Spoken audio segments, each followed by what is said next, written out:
53 വർഷത്തിനു ശേഷം ഇസ്രായേൽ പ്രധാനമന്ത്രി ബെഞ്ചമിൻ നെതന്യാഹു സിറിയയിൽ എത്തിയിരിക്കുകയാണ്.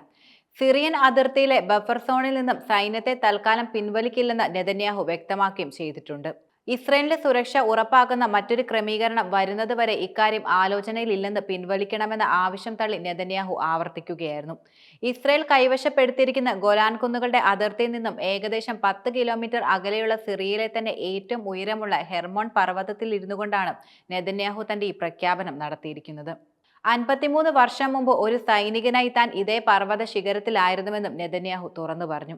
ആദ്യമായാണ് ഒരു ഇസ്രായേൽ നേതാവ് ഇത്രയും ദൂരം സിറിയയിൽ എത്തുന്നത് എന്നതും ഇവിടെ ശ്രദ്ധേയമായ കാര്യമാണ്. ഗോലാൻ കുന്നുകൾ പിടിച്ചെടുത്ത ഇസ്രായേലിന്റെ നീക്കത്തിനെതിരെ ലോകരാജ്യങ്ങളിൽ നിന്ന് വലിയ തോതിലുള്ള വിമർശനങ്ങളാണ് ഉയരുന്നത്. 1974 വെടിനിർത്തൽ കരാർ ലംഘിച്ചുവെന്നും അസദിനെ പുറത്താക്കിയതിനെ തുടർന്ന് സിറിയയിലെ അരക്ഷിതാവസ്ഥ മുതലെടുത്ത് ഭൂമി പിടിച്ചെടുക്കുകയാണ് ഇസ്രായേൽ ചെയ്യുന്നതെന്നുമാണ് വിമർശകർ ഉന്നയിക്കുന്ന പ്രധാന ആരോപണം. എന്നാൽ അസദിനെ പുറത്താക്കി നേതൃത്വം നൽകിയ വിമത ഗ്രൂപ്പായ ഹയത്തഹിർ അൽ ഷമീനെ നിന്നോ മറ്റ് അറബ് രാജ്യങ്ങളിൽ നിന്നോ നിലവിൽ ഇതുവരെ പ്രതികരണമൊന്നും ഉണ്ടായിട്ടില്ല. കൂടാതെ ഗോലാൻ കുന്നുകളിലെ ഇസ്രായേലിന്റെ നിയന്ത്രണങ്ങളിലുള്ള അമേരിക്കൻ ഇസ്രായേലിനെ പിന്തുണയ്ക്കുകയും ചെയ്യുന്നുണ്ട്.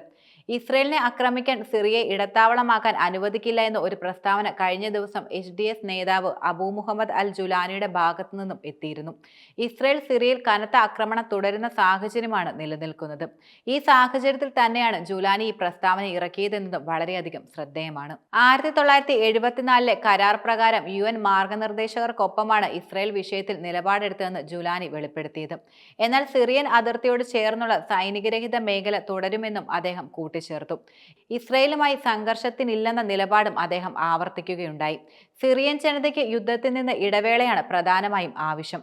ഇസ്രായേൽ ആക്രമണം നിർത്തുകയും അവർ സൈന്യത്തെ പിൻവലിച്ച് പഴയ നിലയിൽ തുടരുമെന്നും അദ്ദേഹം ആവശ്യപ്പെടുകയും ചെയ്തിട്ടുണ്ട്. ബഫർ സോണിൽ ഇസ്രായേൽ സേനയുടെ കടന്നുകയറ്റം പ്രധാനമായും ബഷാറുൽ അസാദ് ഭരണകൂടത്തെ തകർത്ത് വിമതപക്ഷം സിറിയയിൽ അധികാരം പിടിച്ച സാഹചര്യം മുതലെടുത്തായിരുന്നു.